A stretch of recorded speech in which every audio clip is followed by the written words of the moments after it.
Hi, for my legal and ethical issues research paper, I have decided to interview a licensed counselor. For this paper, I reached out to one of my mom's friends.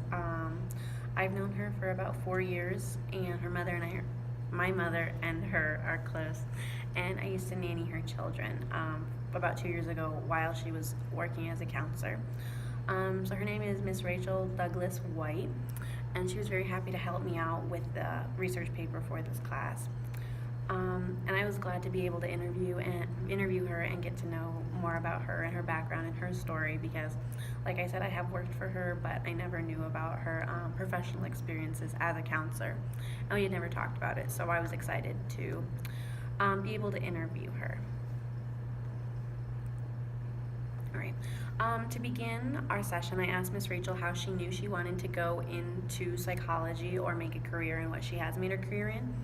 And she told me that she has known that she wanted to go into the counseling field since she was in high school because she always loved helping out and volunteering where she was able to. And in school, she took a psych class as a junior in her high school. And she knew then that was what she wanted to go to college for and receive her degree in. And she knew that she wanted to be able to grow up and be able to make whatever positive impact she could for people, those who needed professional help.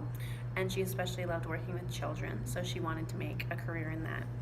She also gave consideration to becoming a teacher because she still wanted to work with kids, and she knew that even if she was a teacher instead of a counselor, she knew that she would be able to make a positive impact in the lives of her students and to help them grow. And so either way, Ms. Rachel knew that she wanted to work with kids either as a counselor or as a teacher. Next, I decided to ask Ms. Rachel about her higher education that she went on and continued after she received her high school diploma. I asked her where she studied and where she received her degrees from, her bachelor's degree and her master's degree.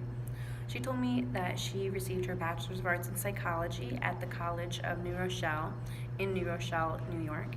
And after she took her classes and received her bachelor's degree, she knew that she wanted to attend graduate school, and so to continue on the path of education that she was on. And so she went on to receive her master's degree in school counseling at the New York Institute of Technology in Old Westbury on Long Island in New York. And after we discussed her education, I asked her about her licensure, and she went on to tell me that she has received her provisional licensure in school counseling, what she has also obtained her master's degree in. And she used her licensure to work as a therapeutic day treatment counselor in Fredericksburg, Virginia. Being a therapeutic day treatment counselor, she works with kindergartners all the way to seniors in high school on a daily basis.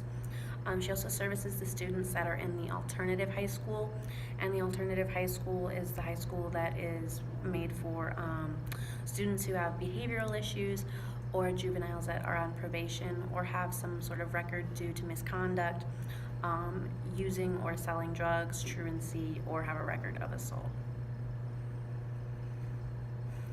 So for her day-to-day job with working with the kids, she checks in on her students that she's involved with to make sure that they are in class and they are in attendance. And then after she makes sure that they are present, she checks in to make sure that they are on task with their homework. They've got their homework done, they're behaving well in class, and she checks with their teachers to make sure that they are on top of their work and doing their tasks as they should be. Twice a week, Ms. Rachel is required to make contact with the parents of the students to update them on what is going on in the lives of their child, any issues that they're having, and she keeps in contact with them to let them know what their children are doing at school. And from time to time, she is also required to talk with the students of the alternative high school if they have probation officers. She is required to talk with the probation officers to discuss the students' court dates or drug test results if need be and if they're involved in that. When the students first take part in Ms. Rachel's services, they created goals that they wanted to reach while they were working with her. And each of their goals that they've created has 4 to 5 interventions. And then Ms. Rachel picks 2 of the interventions, and she and the student will discuss what needs to be done in order for that goal to be reached. And then they can also talk about where they feel they have grown or where they feel they have yet to improve to reach those goals. And also, if a student is having behavioral issues while they are in class, Ms. Rachel is notified, and sometimes she has to come in to remove them from the class if they are unwilling to leave when they are requested to leave the classroom. After talking about her job and what she does on a daily basis, I asked her if she has faced any ethical dilemmas during her professional experience. She has told me that she has encountered many ethical dilemmas while she was at work due to the nature of the client-counselor relationship. She has said that many times when you build a relationship with your client, it is hard to not want to go the extra mile for them. And she stated that no matter if you want to go the extra mile for a client, she always has to keep things professional and only do what she can within reason and without ever putting herself in an unethical situation. And by going the extra mile, she means purchasing personal items if a client needs them, or giving away clothes to someone if they needed them. And she has had to help teachers accommodate to her students' needs so that they are able to pass the class. And all of these things are not required or written in her job description, but it's up to her when she wants to go the extra mile nonetheless, because it is within reason and she's helping these students and it's not putting herself in an unethical situation. Ms. Rachel also told me that she tries not to bring her client issues home with her, so she never wanted to bring her work home so she could have her own replenishing time so that she wouldn't get burned out so soon, so she could have some time to herself and just spend time with her family and focus on her home life instead of bringing her work issues home with her.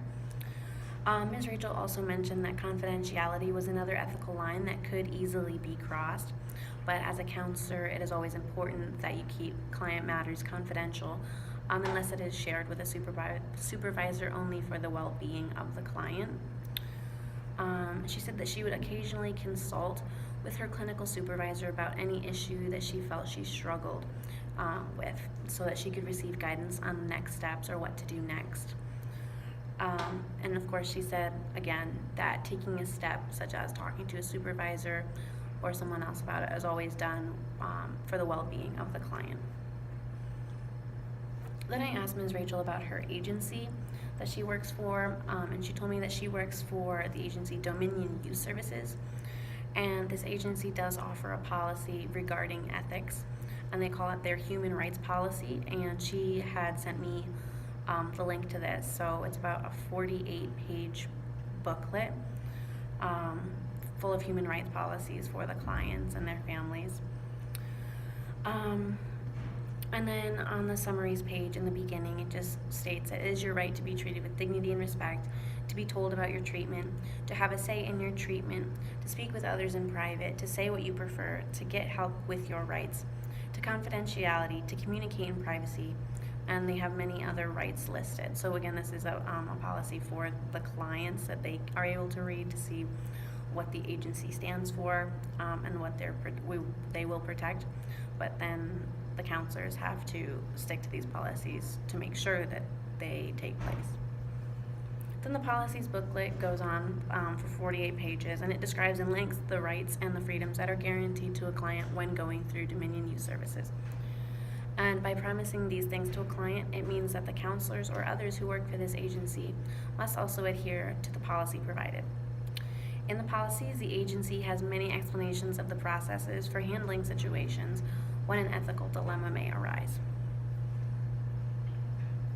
Before we ended our session, I asked Ms. Rachel if ethics training was required for licensure renewal, and if it was needed, how would she fulfill this requirement to renew her licensure. And she told me that for her renewal, that ethics training is not a requirement that she has to fulfill, but it is rather just a matter of reapplying what she has already been taught and applying that day after day. But she did tell me, however, that her agency of Dominion Youth Services, that they hold weekly staff meetings to help continuous professional development in order that they can be on top of the topics, issues, or any ethical dilemmas that may arise in their professional careers.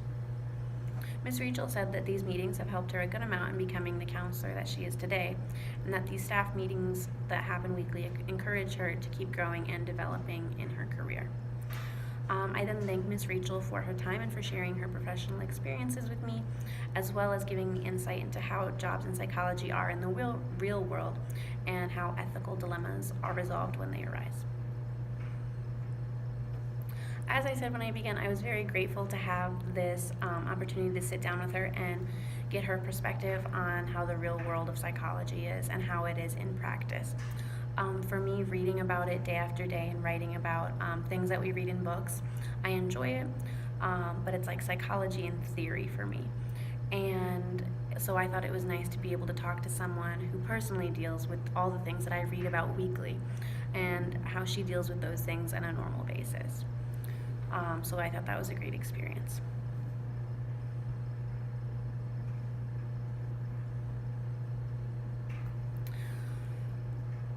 It makes everything much more real when you get the chance to talk to someone who has made the field of psychology in their career. And while at the moment that is something I dream of doing, um, it's nice to see what I might be able to do and how I might be able to help people in the future.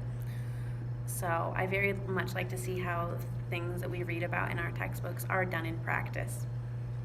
And talking to her about her jobs and her experiences make me excited to start my own career in this field. And it was nice to talk to a professional and hopefully take some advice on how I should handle things in the future. I also have a YouTube link and that I will send. So thank you.